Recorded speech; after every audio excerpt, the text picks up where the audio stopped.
Hello everyone. मैं Shipra super economics classes में आपका स्वागत करती हूँ। आज मैं आपको बताऊँगी रोजगार का निर्धारण। रोजगार का निर्धारण बताऊँगी।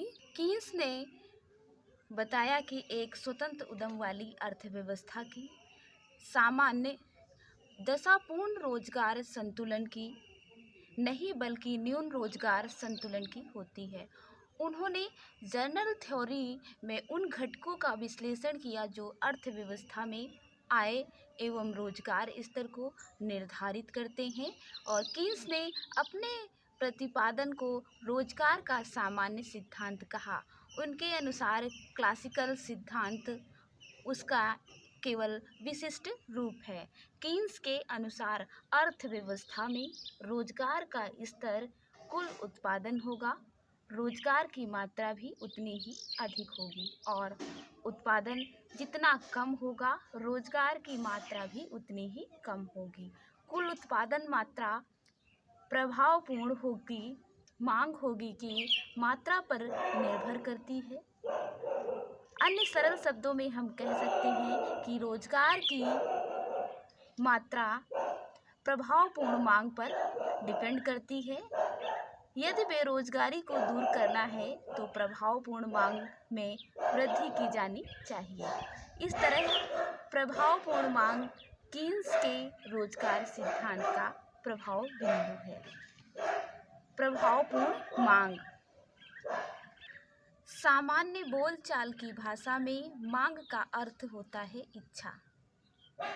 वह मांग तभी प्रभावी बनती है जब उपभोग वस्तुएं एवं विनियोग वस्तुओं को क्रय करने में आय खर्च की जाती है।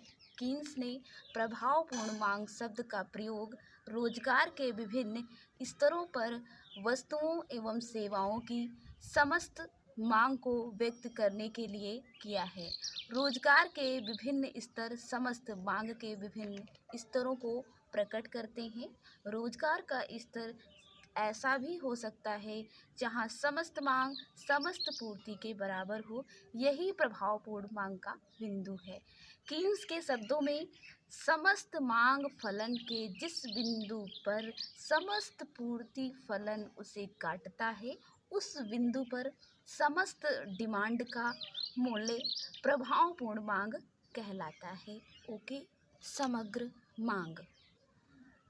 समग्र मांग रोजगार के विभिन्न स्तरों पर उत्पादन की बिक्री से प्राप्त संभावित इनकम की सूची अथवा विवरण को समग्र मांग अनुसूची कहा जाता है। कीन्स के शब्दों में समग्र मांग फलन रोजगार के किसी दिए गए स्तर को रोजगार के उस स्तर से प्रत्याशित आय के साथ संबंध करता है।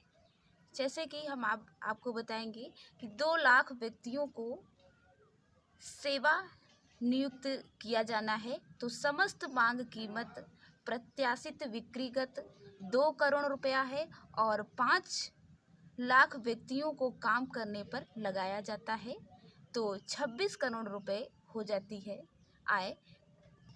आगे आपको समग्र मांग वक्र चित्र के माध्यम से बताएंगे। ओ और एक्स जो अक्ष है ये उत्पादित वस्तुओं की बिक्री से प्राप्त प्रत्याशित आय को प्रदर्शित करता है। ओ और वाई जो है बिक्रीगत प्रत्याशित आय है।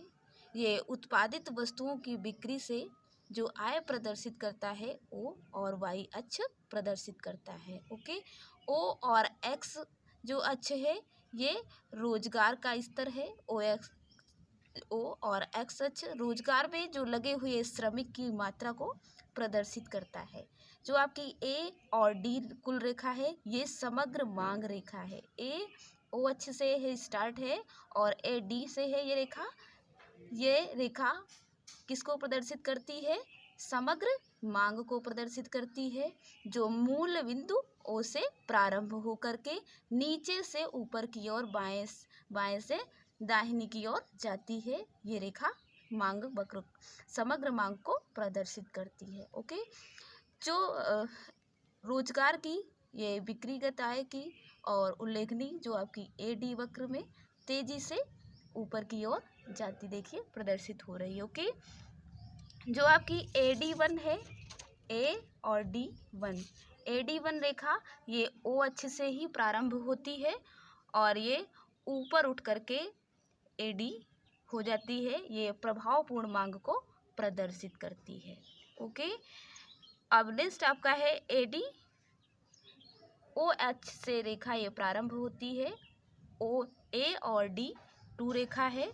इसमें प्रभावपूर्ण मांग के कम होने से समग्र मांग वक्र गिरकर AD2 का स्वरूप ले लेता है और इन तरह समग्र मांग फलन स्थिर नहीं होता है। ये रेखा आपको O अक्ष से स्टार्ट होती है, AD2 तक प्रदर्शित करती है। ओके, नेक्स्ट टॉपिक हम आपको बताएंगे समग्र पूर्ति क्रिया कीन्स के अनुसार।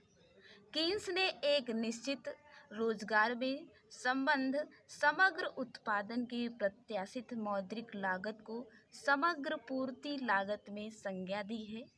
हम सरल शब्दों में कह सकते हैं कि कुल उत्पादन व्यय के बराबर होती है। रोजगार के दिए हुए स्तर पर उद्यमकर्ता यदि समग्र पूर्ति कीमत उत्पादन लागत निकालने की आशा नहीं करते हैं तो इतने श्रमिकों को काम करने पर रखना और उनके लिए लाभप्रद नहीं होगा। रोजगार की मात्रा कम हो जाएगी।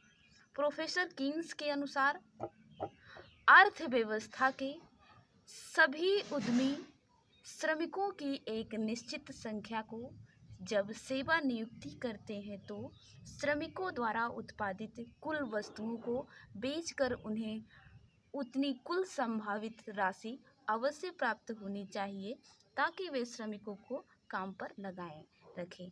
इसे हम समग्र पूर्ति कीमत कहते हैं। ओके।